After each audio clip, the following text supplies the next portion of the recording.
제가 하겠습니다.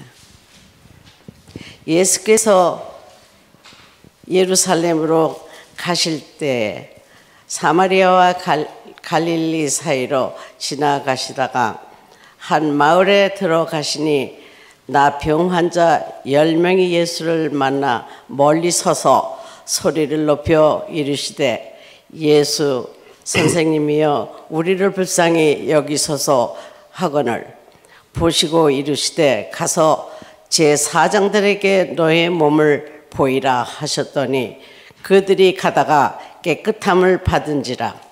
그 중에 한 사람이 자기가 낳은 것을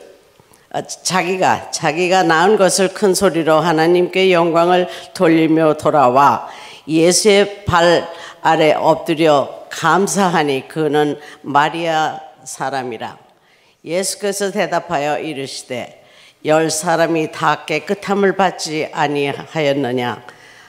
그 9은 어디 있느냐? 이 방인 외에는 하나님께 영광을 돌리려 돌아온 자가 없느냐 하시고 그에게 이르시되 일어나 나라 내 믿음이 너를 구원하였느니라 하시더라. 아멘. 오래전에 미시간 호수에서 배가 침몰하여 많은 사람들이 물에 빠진 채 허우적거리고 있었습니다. 그때 어떤 청년이 용감하게 물속으로 뛰어들어가서 물에 빠져가는 사람들을 구해내기 시작을 했어요. 많은 사람들이 그 청년으로 인해서 목숨을 건질 수 있었습니다. 여러 해가 지난 후에 우연히 한 방송 기자가 이 청년을 알아보고 물었습니다. 그때 정말 목숨을 걸고 많은 사람들을 구해 주셨는데 제일 기억에 남는 것이 무엇입니까?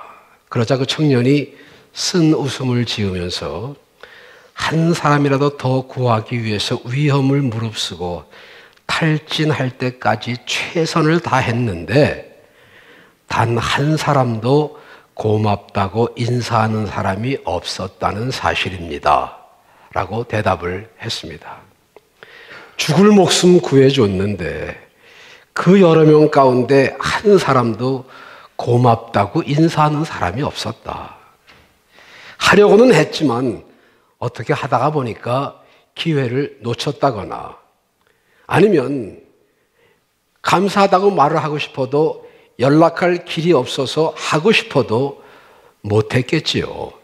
정말 감사하는 마음이 없었겠어요? 죽을 목숨 구해줬는데 감사를 모른다면, 감사할 마음이 없다면 인간도 아니지요. 우리 사람이 다른 동물보다 존귀한 것은 하나님의 형상을 닮은 이유도 있지만 은혜를 입었을 때에 감사할 줄 안다고 하는 것입니다. 만일 어떤 곤경에 처했을 때, 아주 어려운 처지에 놓였을 때 누군가의 도움으로 그 어려움에서 벗어날 수 있었다. 그런다면 당연히 감사한 마음이 들지 않겠습니까? 인간이라면.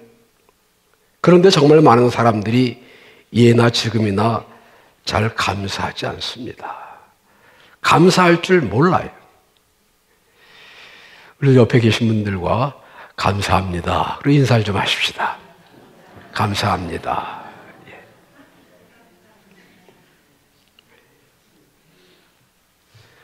뭐가 감사한지는 모르지만 하여튼 감사합니다.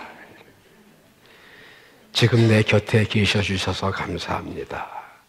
이 옆자리가 비었다면 내가 얼마나 허전할까요? 감사합니다. 그런 마음으로. 골로새서 3장 15절에서 그리스도의 평강이 너의 마음을 주장하게 하라. 너희는 평강을 위하여 한 몸으로 부르심을 받았나니 너희는 또한 감사하는 자가 되라 라고 말씀하고 있습니다. 평강과 감사, 감사와 평안, 이 두 단어는 각기 다른 뜻을 가지고 있으면서 하나로 묶인 단어라고 볼 수 있습니다.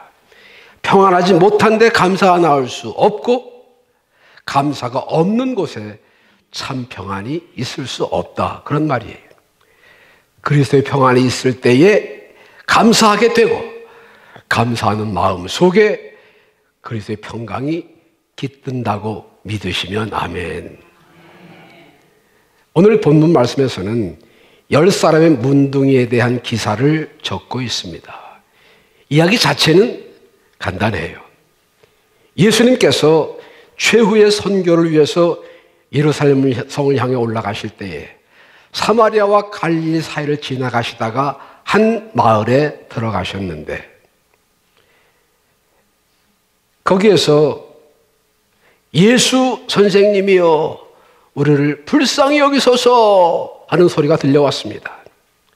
그 외침은 문둥병자들의 부르짖음이었어요. 문둥병, 일명 나병이라고 하면 그 당시에는 물론 지금도 완치가 불가능한 고약하고 몹쓸 병의 대표적인 무서운 병이에요.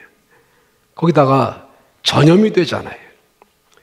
제가 한국에서 전도사 시절에 성도님 중에 한 분이 나병 환자가 있었습니다. 물론 음성 환자라서 전염은 되지를 않아요. 그래도 사람이 어디 그래요. 손이 이렇게 뭉그러지고 눈가에 진물이 늘 고여 있는데 게다가 미국에서처럼 샤워 시설이 좋아서 매일 샤워를 할 수 있는 그런 입장, 그런 형편도 못 되고 그래서 몸에서 냄새가 많이 났어요. 그분이 앉은 자리 근처에는 사람들이 잘 앉으려고 하지를 않습니다. 그래서 이렇게 비어 있어요. 그걸 보고 있으면 참 마음이 아팠습니다. 예배를 마치고 나가실 때에 제가 악수를 하려고 손을 내밀면 악수 안 하겠다고 손을 뒤로 얼른 이렇게 하세요. 그래도 제가 괜찮아요 하면서 억지로 그 손을 잡아다가 악수를 합니다. 거기까지는 저도 잘 했어요.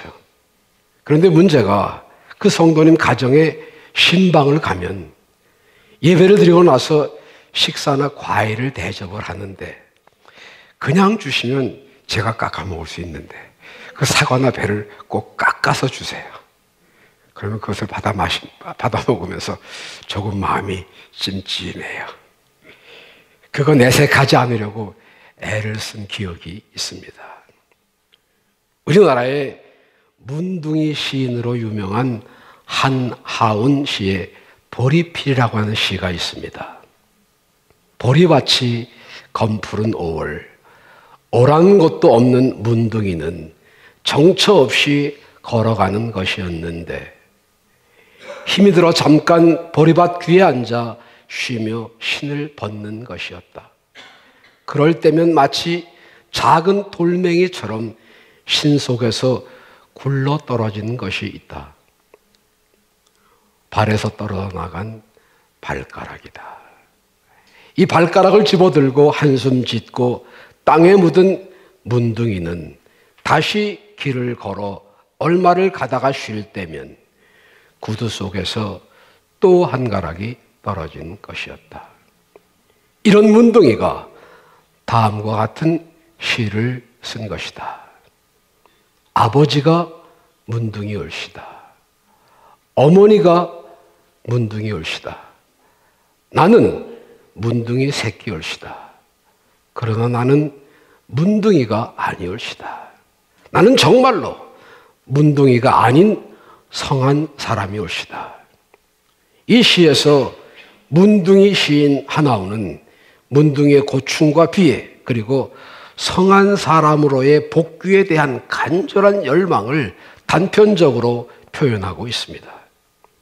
문둥병자들은 병 자체가 다른 사람들에게 전염된다고 하는 이유뿐만이 아니라 당시 유대인들은 문둥병이란 어떤 흉악한 죄를 지어서 하나님에게 벌을 받은 저주받은 사람이라고 하는 그런 인식을 가지고 있었어요.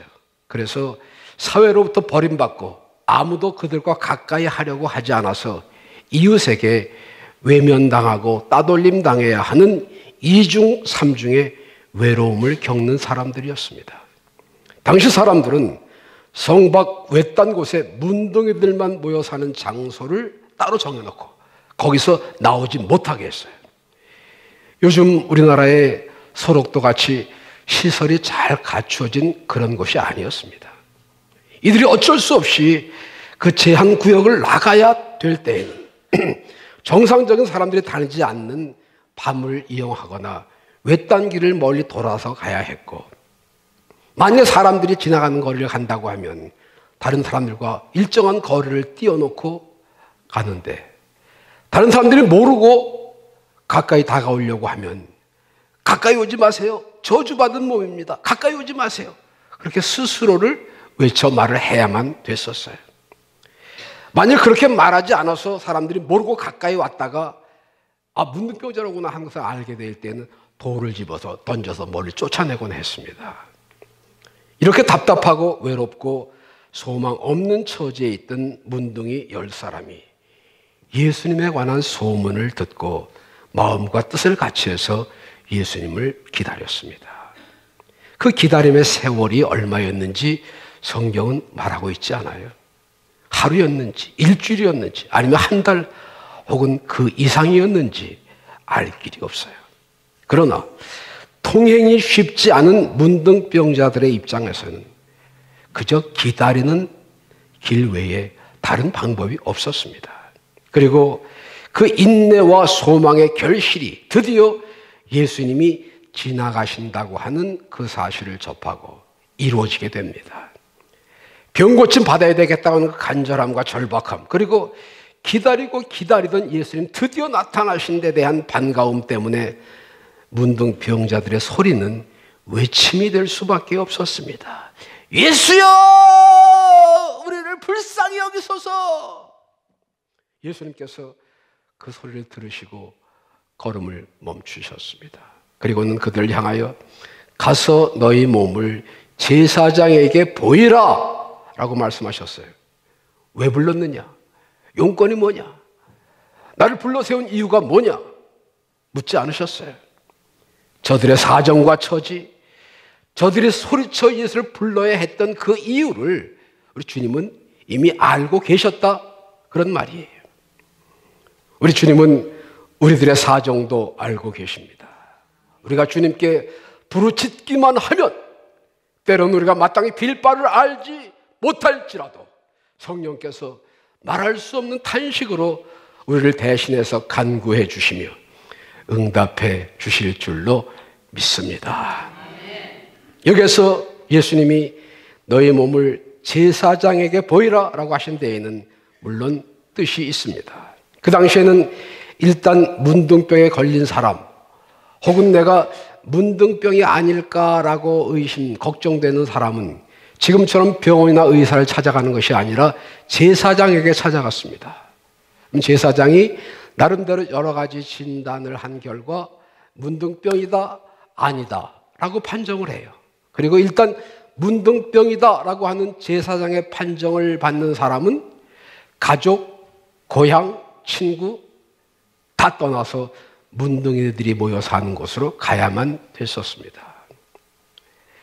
제사장에 의해서 문둥병자로 호족에 빨간 줄이 그어진 셈이니까 어떤 경로를 통해서라도 그 문둥병이 치료되었다, 이제는 내가 더 이상 문둥병자가 아닌 것 같다, 고침받았다라고 생각이 되어지면 바로 친구나 혹은 가족에게 돌아가는 것이 아니라 일단 제사장에게 가서 내가 문둥병자였었는데 지금 다 치료가 된 것 같습니다, 나를 좀 봐주세요.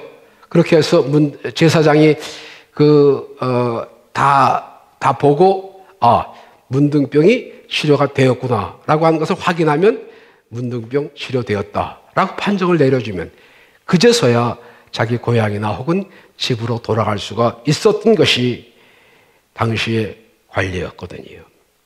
그렇기 때문에 예수님이 가서 너희 몸을 제사장에게 보이라 라고 말씀하신 것은 곧 너희 병이 고침받았다고 하는 사실을 제사장에게 확인시켜 주라, 그런 뜻이었습니다. 그러나 사람들이 어디 그래요?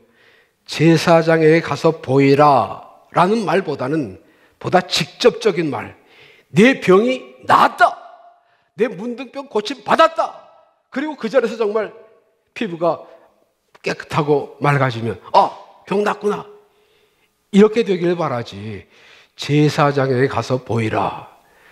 병 낫는지 안 낫는지도 모르는데 제사장에게 가는 걸음이 헛걸음이 될 수도 있고, 거기까지 가서 만약 병이 안 낫으면 어떻게 할 거냐 그 말이에요.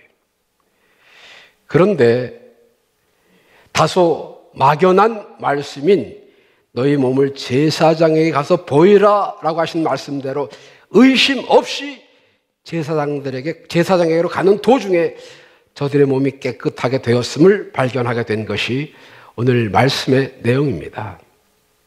마치 여호수아의 명령을 받은 제사장들이 법궤를 맨 채 여전히 흐르는 요단강 물에 발을 내어디뎌 물이 차오르는데도 계속해서 행진을 했을 때에 요단강 물이 갈라지는 기적을 경험했듯이 말씀을 의지하고 믿음, 의심 없이 믿음을 가지고 출발한 저들의 걸음 속에 살아서 역사하시는 하나님의 능력이 나타나서 저들의 문둥병이 치료된 줄로 믿습니다. 예수님의 사랑의 보편성이에요.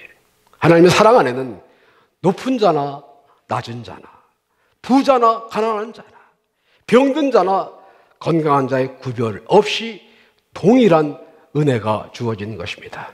높은 자라고 해서 더 많이, 가진 자라고 해서 더 많이 아니에요. 약한 자, 가난한 자, 낮은 자를 찾아오신 우리 주님이십니다. 하나님의 공의 앞에서는 죄인들이 엄중한 심판을 받겠으나 하나님의 사랑 안에서는 그리스도인이나 하나님을 거역한 사람들까지라도 하나님이 구원하시기 원하시는 다 같은 영혼이라는 말이에요. 건강한 자에게는 의원이 쓸데없고 병든 자를 위해서 의사가 필요한 것이 아니냐라고 하신 말씀처럼 우리 주님의 깊은 관심과 사랑은 오히려 눌린 자, 소외된 자, 병든 자, 가난한 자들에게 집중되어 있음을 성경은 말씀하고 있습니다. 저들의 간구, 한숨, 눈물, 호소를 결코 외면하시지 않으시는 주님이시라 그런 말씀이에요. 그런데 오늘 본문에서는 그 다음 사건에서 새로운 의미를 찾게 해줍니다. 병고침 받은 10명의 병자 중에서 한 사람만 돌아와 예수님 발 앞에 엎드려 감사했다는 사실입니다. 그 한 사람은 그나마 유대인이 아닌 사마리아인이었다고 하는 데에 문제는 더욱 컸습니다. 예수님의 사랑은, 예수님의 구원의 은혜는 동족인 유대인들에게는 배척당하고 오히려 이방인처럼 멸시받고 천대받던 사마리아 사람에 의해서 감사함으로 받아졌다는 말이에요. 유대인들은 하나님의 선택받은 민족이요 아브라함의 자손이라고 하는 자부심을 가지고 있었습니다. 자기들만이 하나님의 유일한 축복의 대상이라고 하는 긍지를 넘어선 오만과 독선이 오래전부터 유대인들의 마음속에 자리 잡고 있었어요. 그러나 그러한 그들의 생각과는 달리 성경은 언제나 유대인이 아닌 이방인들에게도 하나님의 은혜와 구원의 섭리가 확대되어 있음을 말씀합니다. 자녀의 떡을 취하여 개에게 던짐이 옳지 않다라고 하신 말씀을 들으면서도 주여 옳소이다마는 주님 그 말 맞습니다. 그러나 개들도 주인의 상에서 떨어지는 부스러기는 먹을 수 있지 않겠습니까?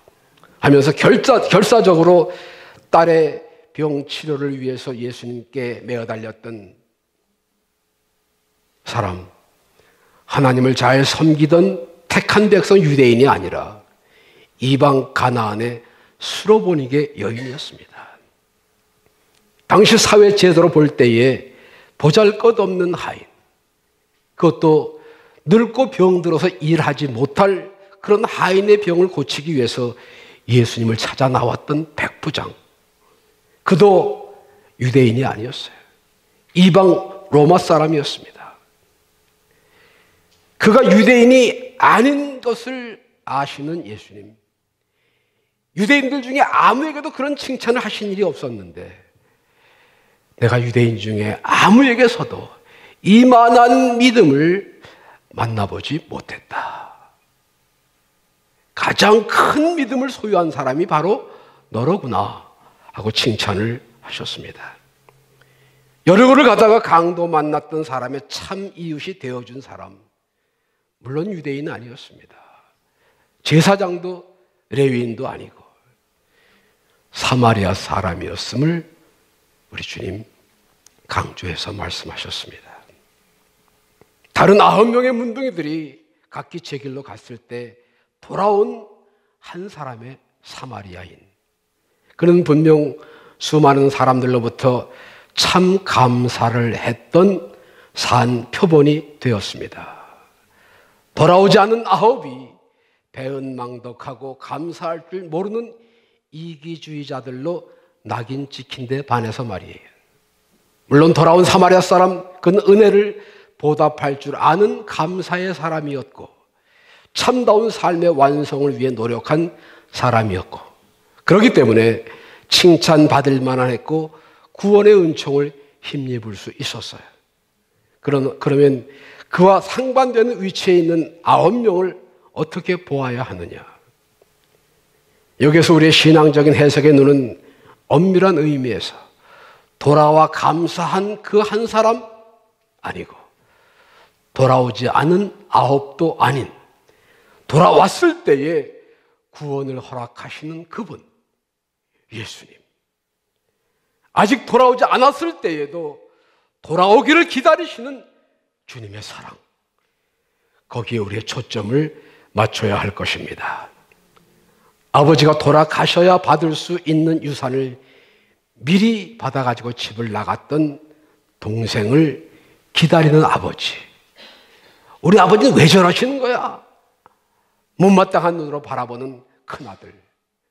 아버지가 그렇게 기다리던 아들이 마침내 돌아왔을 때에 비록 그 많은 돈을 다 날려버리고 거지가 되어 돌아왔지만 그 아들을 위해서 살찐 송아지를 잡아 잔치를 하는 아버지의 마음을 전혀 이해하려고 하지 않는 큰아들과 같은 심정이 되어서는 안 된다는 말이죠.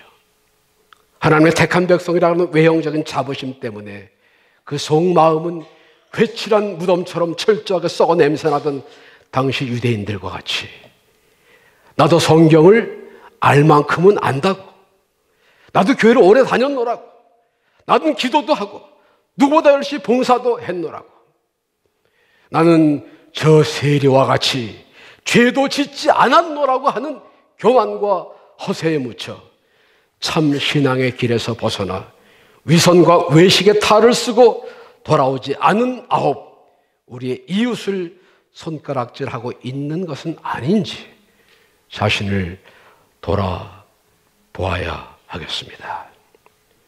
예수님께서는 그 발 아래 엎드린 사마리아인을 말할 수 없이 착잡한 심정으로 내려다 보셨을 거예요.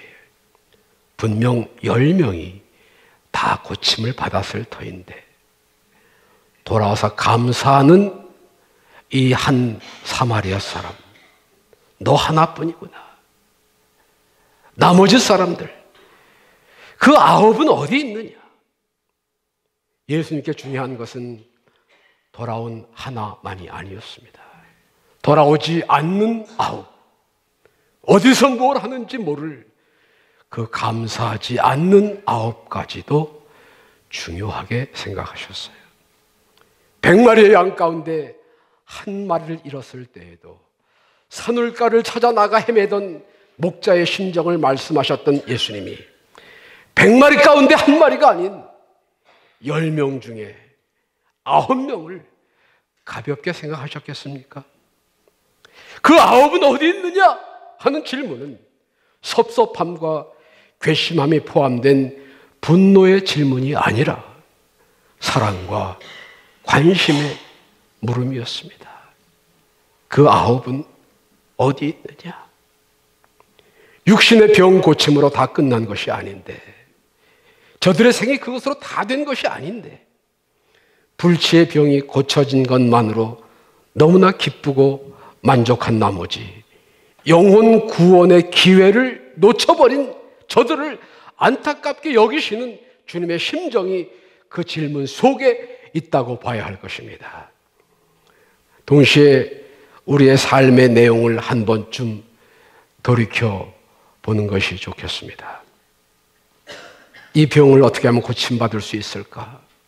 이 문제를 어떻게 해결하나? 이 어려움에서 어떻게 벗어나나? 하는 시급하고 절박한 상황에 처했을 때, 그런 때가 한 번도 없으셨나요? 하나님, 이 문제만 해결해 주시면 정말 충성하겠습니다. 열심히 하겠습니다.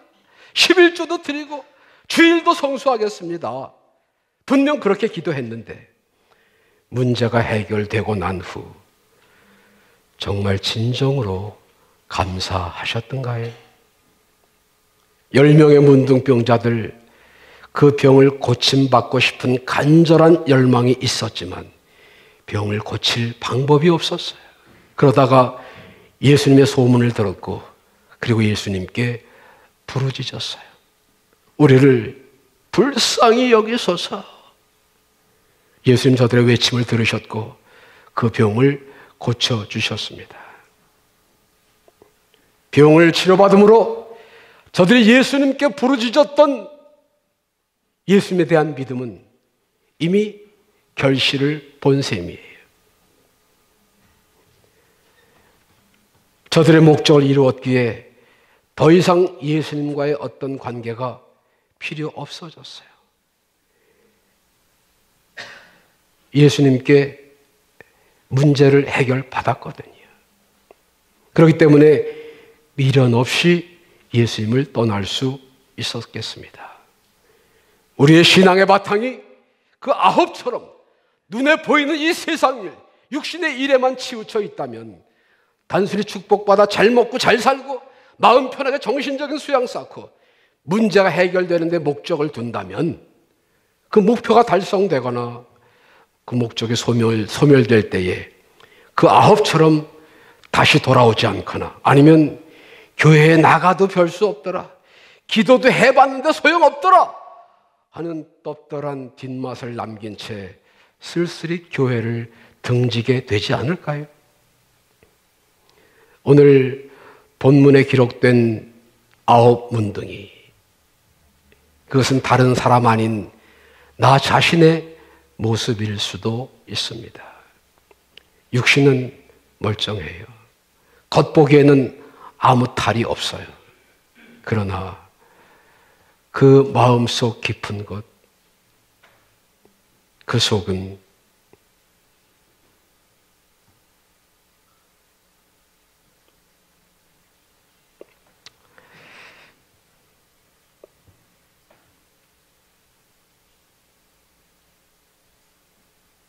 상처받고 병들고 시들고 썩어가는 영혼의 문둥병 말입니다.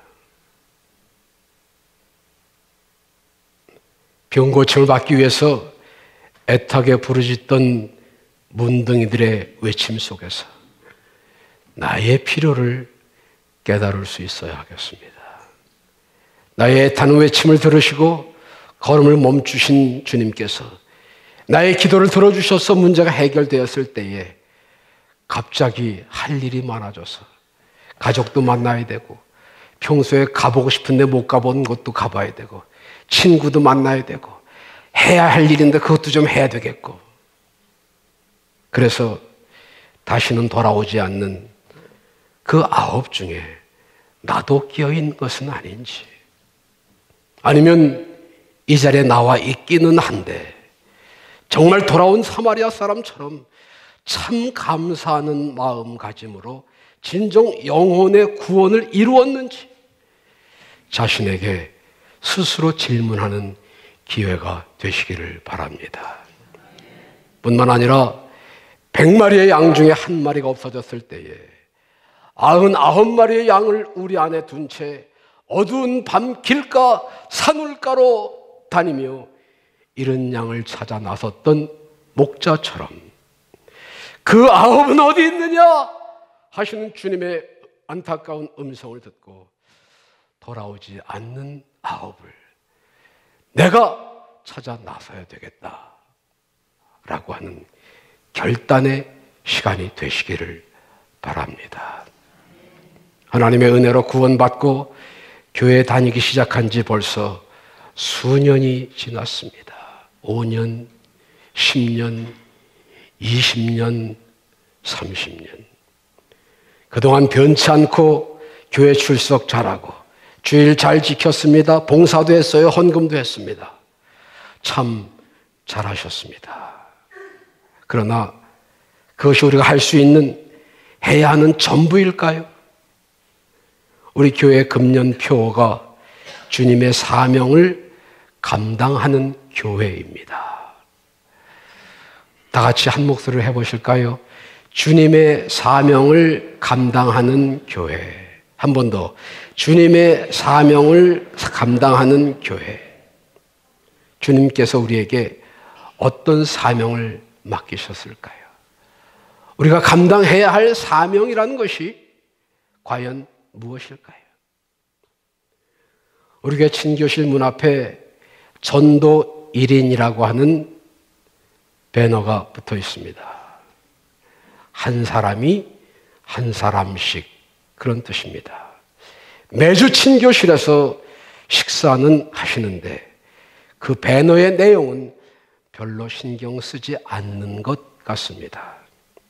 돌아오지 않는, 감사할 줄 모르는 아홉을 탓하고만 있을 것이 아니라 저들을 찾아 나설 수는 없을까요? 내 옆자리가 비어 있는데 그 빈자리를 채우는 것이 우리의 할 일, 우리의 사명인데 말입니다. 만일 주님이 오늘 그 아홉은 어디 있느냐? 라고 우리에게 물으신다면 몰라요. 내가 어떻게 알아요?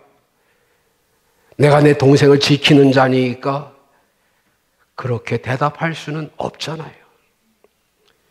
절망과 번민의 골짜기를 헤매던 우리를 찾아와 주신 구원의 은혜에 대한 감사를 표현하기 정말 좋은 기회. 동시에 우리 또한 잃은 양을 찾으러 나가기에 합당한 때입니다. 지금이에요. 어두운 밤이 속히 쉬어올 것입니다. 우리 주님은 이 시간도 분명 그 아홉을 찾고 계시며 그들이 돌아오기를 기다리고 계실 것입니다. 믿지 않는 이웃, 영원한 지옥을 향하여 다름질하는 저들을 찾아 나서는 우리들의 발걸음에 성령님 동행하시고 역사하셔서 신령한 열매 풍성이 맺게 되시기를 주님의 이름으로 축원합니다. 고마우신 하나님, 이 시간도 주님 전에 나와 신령과 진정의 예배를 드릴 수 있게 하시니 감사합니다. 우리를 구원하신 그 은혜를 감사하며 좋으신 하나님을 찬양하고 또 우리들의 필요를 주님 앞에 믿음으로 아뢰일 수 있는 귀한 시간 주셨으니 감사합니다. 아울러 어떻게 하면 주님을 기쁘시게 할까? 주님을 원하시는 것이 무엇일까? 그것을 찾아서 그 일을 하며 주님을 기쁘시게 하는, 우리에게 맡겨주신 사명을 감당하는 우리 교회와 우리 성도들 되게 하여 주시옵소서. 예수님 이름으로 기도하옵나이다. 아멘.